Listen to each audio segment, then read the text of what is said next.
Just how many prophecies about the future did Muhammad get wrong? Astronomical events, the end of poverty, earthquakes, to name a few. We will continue our exposition of the failed predictions of this so-called prophet.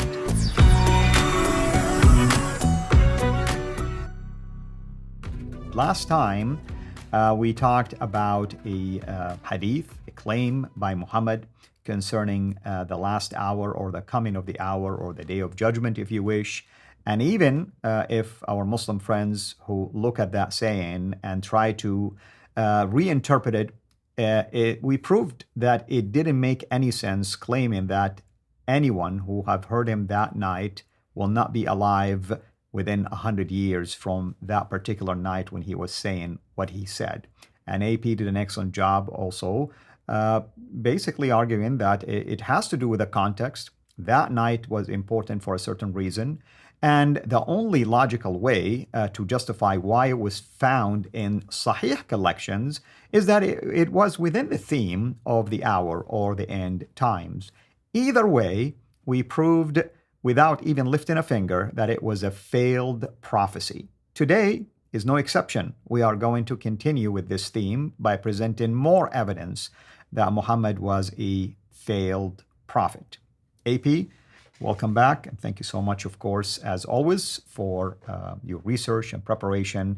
And I enjoy, of course, working with you because both of us can bounce back and forth things related to what I grew up learning, what you grew up learning, and at the same time, we're presenting evidence to people to watch, and the references are given to them as well.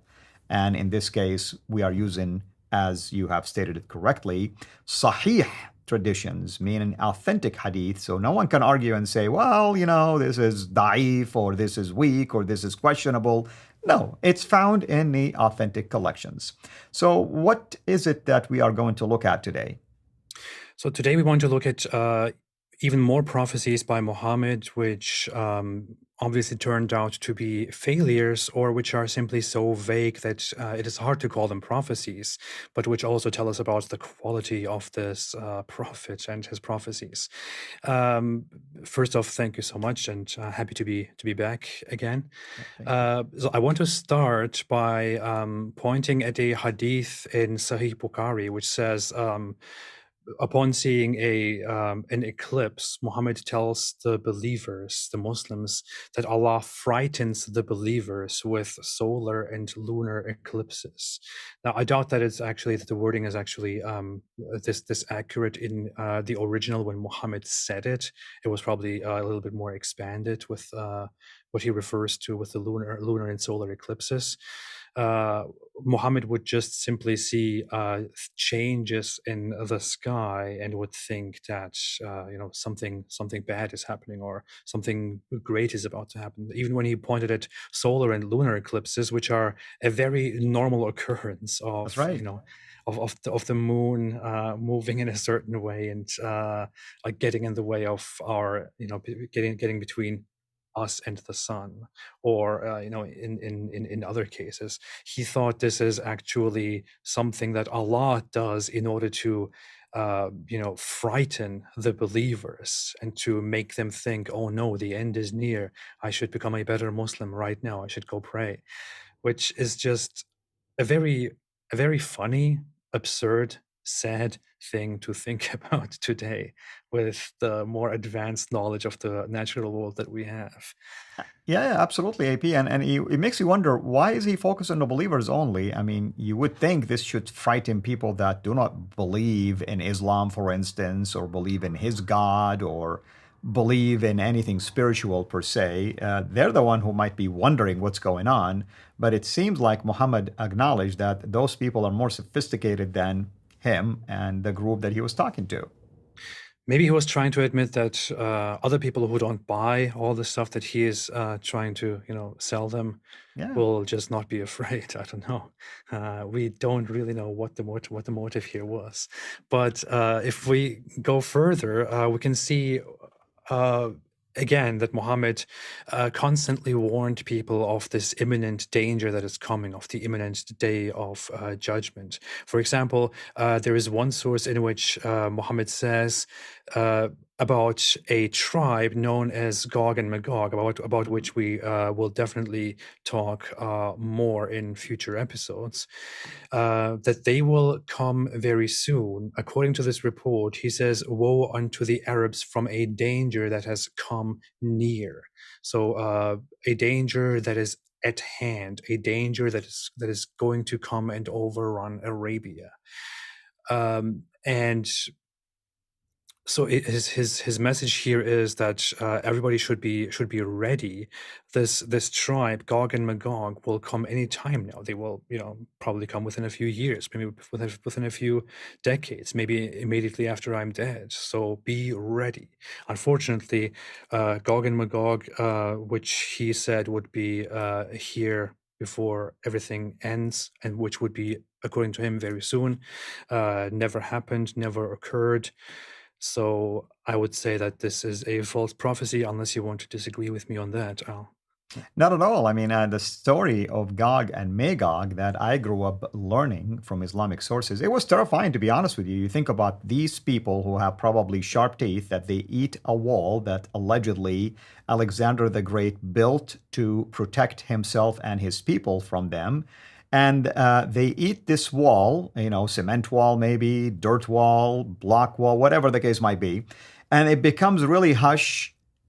Transparent, so they can see through, and they say, "Oh, okay, well, we only have like a few fractions of centimeters left, so we'll eat it tomorrow."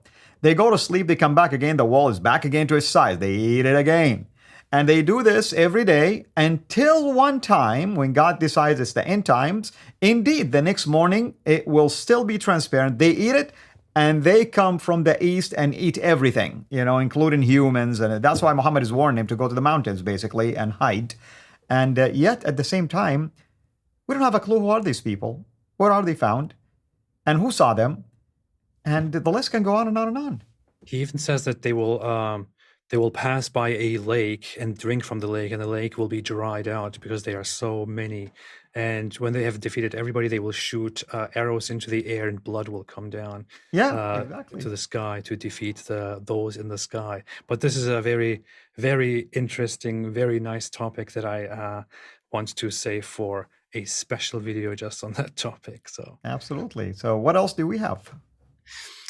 We have prophecies that Muhammad made about the future, and Muslims occasionally even include these prophecies into their supposed prophecies that are coming true or that came true. But look at this, for example. In Sahih Bukhari, we find that one of his prophecies about the future before the hour comes was that wealth will be so abundant that a wealthy person will worry lest nobody should accept his zakat, his alms. So this was Muhammad's prophecy, that this is apparently going to come true before the hour, that wealth will be so abundant that nobody will be able to accept your almsgiving, because everybody will be rich. Is this? This is not even really possible if you want to talk about the possibility of it in economics. But on the other hand, this has certainly not come true, especially not in the Muslim world, because ironically, I have to say, the Muslim world is not very wealthy, and most of the Muslim world is actually struggling a lot. Yeah. And I don't think you see this environment in our time, Al, right? That everyone is very rich now. Not all, but AP. Let's say this came to pass. Isn't the almsgiving, the zakah, one of the 5 pillars of Islam? So how in the world are you going to earn good deeds by canceling one of those pillars? Who is Muhammad to decide that this is not applicable to Islam anymore? You see the problem that Muhammad digs holes for himself, and our Muslim friends come to the rescue, and they have to explain it now. It's one of the pillars you have to give. So who are you going to give it to? Well, if you're not able to give it, then at least I think on the day of judgment you will say, "Hey, I wanted to give, but I couldn't find anybody," and then you bring a lawyer with you to negotiate. Yeah, you're good. Yeah. Absolutely. Yeah. You'll bring the lawyer with you. Absolutely. We have a picture here of poverty in the world, and we see that many nations in our world today are very, very far from being so wealthy that nobody would accept alms. And I think it is not possible that we will ever come to a world where this map is entirely white because there is no region in which there is poverty. It simply is not possible. It is unthinkable.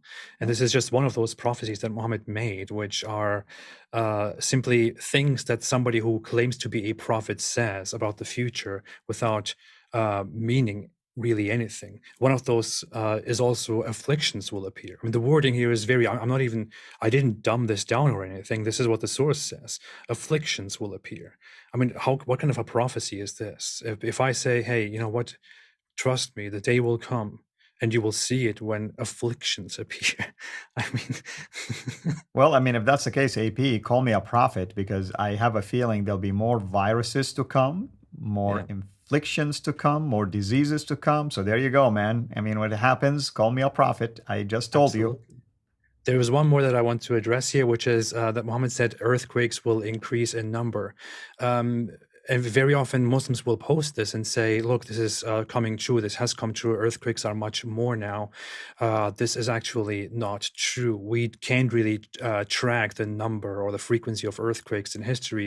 But if we look at some sources like this British Geological Survey source here, they say here that due to the detection and the improvement in detection of earthquakes, it might give the impression that earthquake activity is increasing. But in fact, if we just look at the last 20 years, that is simply not the case. Earthquakes just affect more people now because of the distribution of populations and the way we detected them. So this again is a prophecy that I would call a failure, or at least so vague that it doesn't serve as a proper prophecy. Yeah, absolutely. And even if that's the case, I would assure you that Muhammad or whomever wrote this hadith borrowed it from the mouth of Jesus, who also predicted activities like this. Whether he said it increased or not, he just mentioned that earthquakes and famines and pestilence and wars and rumors of wars are signs of end time. That is found in Matthew 24, for instance. So what? I mean, Jesus said it already before Muhammad even mentioned it. So I don't see even the significance of something like that. So again, AP, thank you so much. Obviously, we are reaching the conclusion of this part, and I know we're going to be doing another part at least to continue with our exposition, I want to call it, of Muhammad's failed prophecies. Until then, everyone have a blessed day.